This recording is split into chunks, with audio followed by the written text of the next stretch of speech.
ကဲဆရာသမားတွေတမေးတဲ့မင်းနေဖုန်း finally ရောက်လာပြီပေါ့နော်ရောက်လာချင်းပဲကျွန်တော်အခုချက်ချင်းပဲဖောက်မှာဘာဖုန်းလဲဆိုတော့ nothing to a ဘယ်ကိုရောက်လာလဲဆိုတော့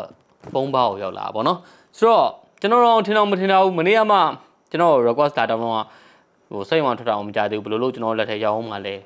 ပြောနေတုံးပဲရှိတယ်ဒီနေ့ရောက်ပြီဆိုတာနဲ့ချက်ချင်းပို့ပေးလိုက်တဲ့ဖုန်းဘာကိုကျေးဇူးအထူးပဲတင်ပါတယ်ဆိုတော့ဒီ nothing phone 2a ရဲ့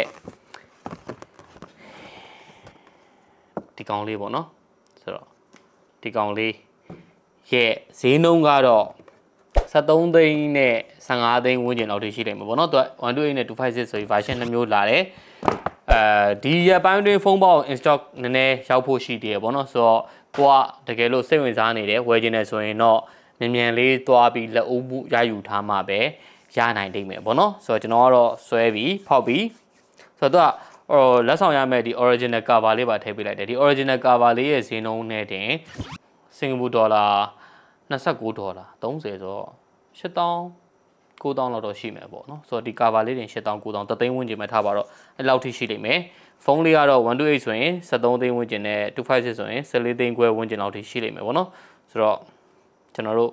unboxing လေးစလိုက်ရအောင်ကဲဆွဲပြီးOkay ဖောက်ရတဲ့ experience ကတော့ မိုက်တယ်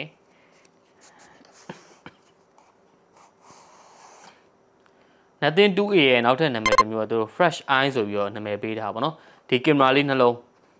ဒါမျိုးလုံးလေးပုံစံလေးဖြစ်နေတယ်သူ fresh eye ဆိုပြီးတော့နာမည်ပေးထားတာဆိုတော့ဘူးကတော်တော်လေးကျွန်တော်ဗျဒီ73သိန်းဝန်းကျင်လို့သာပြောပါပေါ့နော်350တန်ဖုန်းတစ်လုံးရဲ့ packaging design က premium တော်တော်လေးဆန်တယ်ဒီမှာ texture ထည့်ပေးထားတာသူ့ရဲ့ဒီ trademark ထည့်ပေးထားတာပေါ့နော် fresh eye လေးထည့်ပေးထားတာလေးတွေကမိုက်တယ်ဗျ welcome to nothing and where is this exciting နဲ့ moment like this ဘာညာပေါ့နော် nothing community ဆိုဖုန်းကတော့ဒီမှာတန်းပြီးတော့မြင်ရတယ်ဆိုပေမဲ့ကျွန်တော်တို့ပြီးမှကြည့်မယ်ဘာတွေပါလာအောင်လဲဆိုတော့ဆက်ကြည့်မယ်ပေါ့နော်ဆိုတော့ဟိုးကျွန်တော်လိုချင်တဲ့ nothing type C to C ကြိုးလေးပါလာဒါပေမဲ့ power adapter တော့မပါလာဘူး nice ဆိုတော့ဒီကြိုးလေးတင်ဈေးကတော်တော်လေးများလို့ကျွန်တော်မဝယ်ဘဲနဲ့ဟိုတလောကဘန်ကောက်ရောက်တော့မဝယ်ဘဲနဲ့ထားခဲ့ရတဲ့ကြိုးလေးပေါ့နော်ဆိုတော့ type C to C cable transparent ဟာလေးပါလာမယ်ဒီကြိုးလေးကတော်တော်လှတာဗျာဒီမှာမြင်ရတဲ့အတိုင်းပဲချစ်စရာလေးထားပါတော့ကျွန်တော်တို့ဆက်ပြီးတော့ဖုန်းဘက်လှည့်ရအောင်အဖြူရောင်လေးပေါ့နော်ဒီမှာမျက်လုံးလေးနှလုံးကြာနေရပါဝေါ်အီးနဲ့တူသူက fresh eye ဆိုရင်နာမည်ပေးထားပါဒါပေမဲ့ကျွန်တော်ကြည့်ရဝေါ်အီးလိုမျိုးပုံစံလေးသူကင်မရာထားတဲ့ပုံစံလေးက okay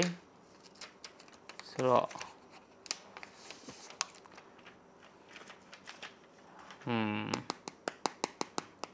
ဒါနည်းနည်းကြည့်လိုက်တာနဲ့ plastic မှန်တော့သိတာဗျာဒီနောက်ဘက်ကလေ plastic ကိုသုံးပေးထားတယ်ဆိုတော့မင်းပေါ့လေ nothing ရဲ့ mirror phone တစ်လုံးဆိုတော့သူ plastic ကိုပဲသုံးပေးမှာဒေါ်လာ359ဆိုတော့ plastic ပဲသုံးမှာပေါ့နော် baby frame ကတော့လုံးဝ flat ပဲဒီနောက်ကျောဘက်မှာမီးချောင်းလေး3ချောင်းပါလာရပေါ့နော်အတိုလေးအကွေးလေးတစ်ချောင်းရယ်ဒီ cap လေးတစ်ချောင်းရယ်ဒီအဖြောင့်လေး stretch လေးတစ်ချောင်းအဖြောင့်လေးတစ်ချောင်းရယ်ဆိုတော့ဒီအောက်ဘက်မှာကျွန်တော်တို့တခြား transparent ပုံစံနဲ့ထည့်ပေးထားတယ်သူ transparent ကလေဘယ်လိုပြောရမလဲ plastic မှန်တိတာစေတဲ့ transparent ဗျပြီးတော့ဒီဘက်ဘေးမှာ button ကို matte finish နဲ့အမဲလေးထည့်ပေးထားတယ်ဆိုတော့ဒီမှာလက်ရထင်စရာအကြောင်းတော့လုံးဝမရှိတော့ဘူးအဲ့ဒါလေးကမစိုးဘူးဗျဒီ baby frame မှာလည်းဒီမှာ matte finish နဲ့ဘောလုံး button တွေထည့်ပေးထားတယ် okay အဲ့တော့ကျွန်တော်တို့မလေးဘူးဗျမလေးဘူးကိုင်းရတဲ့ hand feeling ကမလေးဘူးဒါပေမဲ့ဒီ width တော့နည်းနည်းလေးကျယ်တယ်သိလားဒီဘေးကိုလေစသချင်း power ခလုံးလေးလိုက်တဲ့အချိန်မှာခံစားရတဲ့ခံစားချက်က haptic မိုက်တယ်တုံတက်လာပေါ့နော်ဆိုတော့350တန်ဖုန်းလေးတစ်လုံးရဲ့ haptic ကတော့လုံးဝ impressive ဖြစ်ဖို့ကောင်းတယ်လို့ထင်တာပဲဒါပေမဲ့နည်းနည်းလေးအခုမှ power ဖွင့်လိုက်တဲ့တစ်ချက်ပဲရှိသေးတယ်ဆိုတော့ကျွန်တော်နည်းနည်းလေးတော့ဆက်ပြီးတော့စောင့်ကြည့်ရမယ်ဆိုတော့ဒါကျွန်တော်တို့ nothing phone ကိုကျွန်တော်တခါမှဒီလို live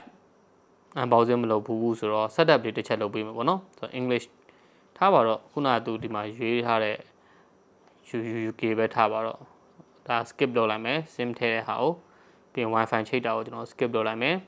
ရန်ကုန်ဘာညာဒါလဲ next လုပ်လိုက်မယ်ဆိုတော့ Google service ပါလာပြီးသားဒါလည်း skip လုပ်လိုက်မယ် okay term and condition နေဒါတွေကအကုန်လုံး skip next skip မိုက်တယ်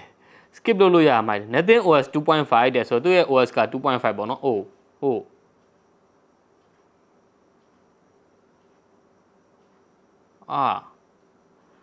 nothing more nothing less မိုက်တယ်ဟာဒီနောက်မှာတော့မီမလင်းသေးဘူးဒီရှင်းမှာ meet the interface ပေါ့နော် call recognition ဟောတော့ essential notification ဒီမှာ timer choose your virtual style နဲ့ virtual style မှာကျွန်တော်တို့နှစ်ခုပေးသုံးတယ် default android နဲ့ nothing နဲ့ကိုပေးသုံးတယ် default android ကတော့လုံးဝကျွန်တော် stock android ကိုပဲတော့မှာဒါပေမဲ့ကျွန်တော် nothing လေးကိုရွေးလိုက်ပဲဘာကြောင့်လဲဆိုတော့ nothing OS ကိုကျွန်တော် nothing phone 1မှာပဲဆန်းခဲ့ရ nothing 2မှာလည်းကျွန်တော်မဆန်းသေးဘူးဆိုတော့ nothing OS တွေကိုကျွန်တော်ဆန်းချင်တယ် nothing ဒီ OS တွေကို virtual style ကိုရွေးလိုက်မယ် finish setup preparing your home screen နဲ့တကယ် OS တခုကဘာလို့ထိအရေးကြီးလဲဆိုတာအဲ့ဒါပဲဗျအရန်သူ့ကို setup လုပ်ရတဲ့ဟာကလေဘယ်လိုပြောမလဲ smooth အရန်ဖြစ်လွန်းတယ်ဗျာ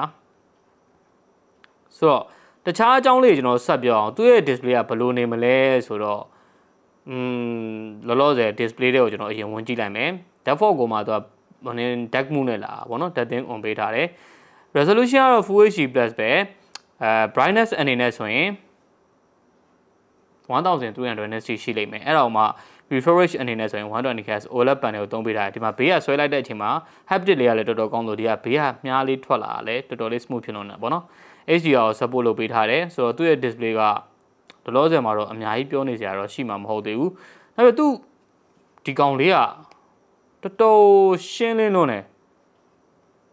နောက်ပြီးတော့သုံးရတာဒီမှာအရန် smooth ဖြစ်ပြီးတော့မြန်လွန်းတယ်ဗျ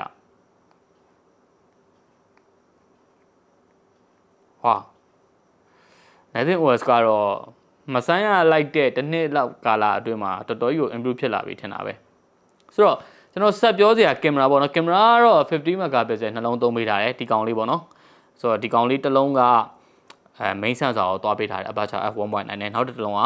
ultra wide aperture f2.2 ဖြစ်လိမ့်မယ်ဆိုတော့50 megapixel နှလုံးပါလာမယ်ဆိုတော့ဒီဖုန်းရဲ့ထူးခြားချက်ဖြစ်တဲ့ဒီ glyph interface အကြောင်းလေးကိုကျွန်တော်နည်းနည်းလေးဆက်စုကြည့်အောင်ဒီထဲကိုကျွန်တော်ဝင်လိုက်မယ်သူကဒီ setting ထဲမှာပဲတခါတည်းဝင်လို့ရအောင်လုပ်ပေးထားတယ်ဒီမှာကျွန်တော် fade to glyph timer okay ဒါ timer ပေးထားတာတွေဒီနောက်ကမီးကိုသူသုံးဖို့အတွက် setting သီးသန့်ကိုထည့်ပေးထားတယ် music virtualization ထည့်လို့ရတယ် bedtime အနေ schedule လုပ်လို့ရတယ်ဆိုတော့ဒီမှာ brightness ကိုချိန်လို့ရတယ်ဗောနော်မြင်ရလားမသိဘူးဒီမှာနှစ်ဆင့်ပေးချိန်ထားတယ် brightness ကိုသူဆိုတော့ okay ဒီမှာတခါတည်း ringtone ကိုကျွန်တော်တခါတည်းဆန်းလို့ရတယ်ဟောဒီမှာဆိုတော့ ringtone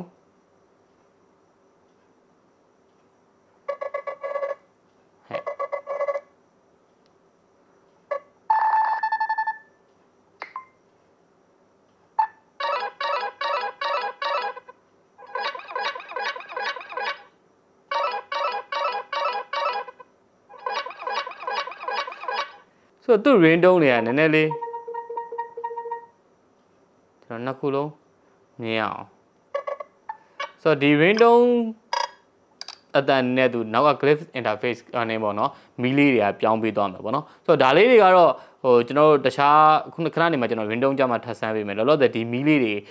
ကျွန်တော်တော့မမြင်အောင်ကင်မရာရိုက်တဲ့သူမြင်အောင်လုပ်ပေးလိုက်တာဆိုတော့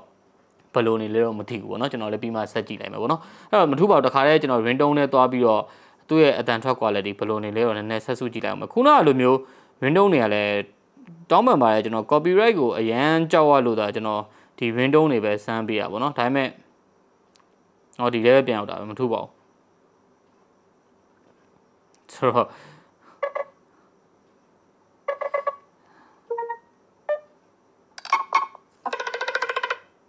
stereo speaker ပေါ့နော်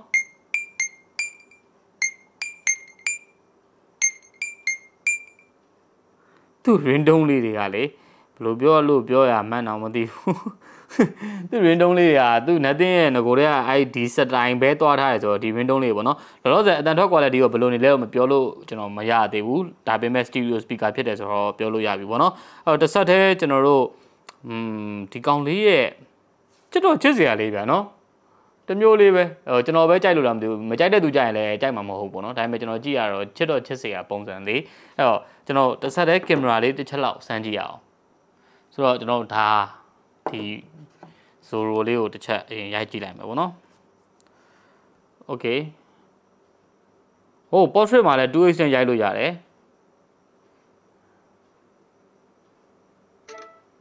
ဟဲ့ shutter တန်လေးကလည်းတမျိုးလေးနော်ဒီဖုန်းကဘာလဲအတင်းကြီးကျူနေပြီဇုကျူနေပြီprocessing so portrait မှာ 2x ကလည်းမစိုးဘူးကျွန်တော်ရိုးလေးနဲ့တစ်ချက်ရိုက်ကြည့်လိုက်မယ် photo နဲ့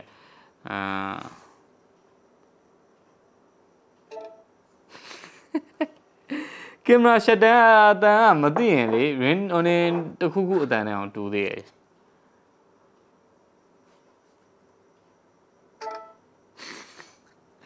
ဆိုတော့ဒီမှာကျွန်တော်အခုရိုက်လိုက်တဲ့ပုံလေးပေါ့နော်မစိုးဘူးလို့ပြောရမယ်ဟုတ်တော့ဟုတ်နေပြီဒီပုံဆိုရင်ပြရမှာကျွန်တော်ဒီ days အများကြီးထွက်လာ share ပဲ nice okay ဆိုတော့ဒီဖုန်းကတော်တော်လေး review လုပ်လို့ကောင်းမယ်ဆိုတော့ performance သူ့မှာသုံးပေးထားတာ Dimensity 7200ကိုမှာ nothing ရဲ့ exclusive လို့ပြောရမလား pro ပေါ့နော် Dimensity 7200 pro သူကိုသုံးပေးလာတယ်ဆိုတော့ဒီဟာကဘယ်လောက် performance ရှိလဲဆိုတော့7 plus Gen 2နဲ့7 Gen 3ဂျားလောက်မှာရှိလိမ့်မယ်ပေါ့နော်အဲ့ဒါကိုမှသူ့ရဲ့ဒီ Nothing OS ကအရန်သုံးရတော့ smooth ဖြစ်တာနဲ့ပေါင်းလိုက်မယ်ဆိုရင်တော့ဖုန်းက performance အတွက်စိတ်ပူနေစရာမရှိဘူးတခုတော့ရှိတယ်ကျွန်တော်တို့ဒါ unboxing ပဲဖြစ်နေတဲ့အတွက် gaming test တွေဘာမှတော့မလုပ်ရသေးဘူး gaming test တွေတော့တစ်ချက်စမ်းကြည့်ဖို့ရှိသေးတယ်ဆိုတော့ unboxing ဆိုတာလည်းကျွန်တော်တစ်ခါထပ်ပြောပြရစေဘာကြောင့်လဲဆိုတော့ comment မှာဟာ main review ကလည်းဘာမှမသိဘူးဆိုတာအများလိုလာပြီး man ခံရလို့ပေါ့နော်ကြည့်တော့ unboxing ကြည့်ပြီးတော့ review လို့ထင်သွားတဲ့ဆရာသမားတွေလည်းရှိလို့ကျွန်တော်အဲ့ဒါလေးကိုပြောပြလိုက်တာဆိုတော့ကျန်တဲ့ဘက်မှာ battery ပေါ့နော် 5000 mAh မလေးဒီမှာအနီ essence တွေတခုထည့်ပေးလိုက်သေးတယ်လှရဲဒါ plastic ကြီးမှန်တိတာနေတာအတွက်ကျန်တာအကုန်အဆင်ပြေတယ်ဒါပေမဲ့အင်းပေါ့လေသူတို့ရဲ့ mirror phone တလုံးအောင် plastic ဆန်နေမှာမဆန်ဘူးဒါမှလည်းမီးရောင်လေးကလှမှာဘူး soft ပြအောင်လည်းသူ matte plastic ကိုပြန်လုပ်ထားရသေးတယ်ဆိုတော့ battery 5000 mAh အဲ့ဒါမှ45 watt wire နဲ့အသုံးလို့ရမယ်တခြား wireless charger တွေတော့မပါလာဘူးတခုတော့ရှိရဲဒီကောင်လေးက IP rating မှာ54 that's an splash resistant တော့ခံနိုင်တယ်ဆိုတော့ Nothing phone 2A လေးကတော့အရန်စိတ်ဝင်စားဖို့ကောင်းသွားပြီပေါ့နော်review လေးလုပ်ပေးဖို့ရှိပါတယ်ဆိုတော့ page လေးကိုလည်းဒီ follow လေးလုပ်ထားပေးဖို့ကျွန်တော် request လုပ်ပါတယ်အဆုံးထိကြည့်ပေးတော့လည်းကျေးဇူးအများကြီးတင်ပါတယ်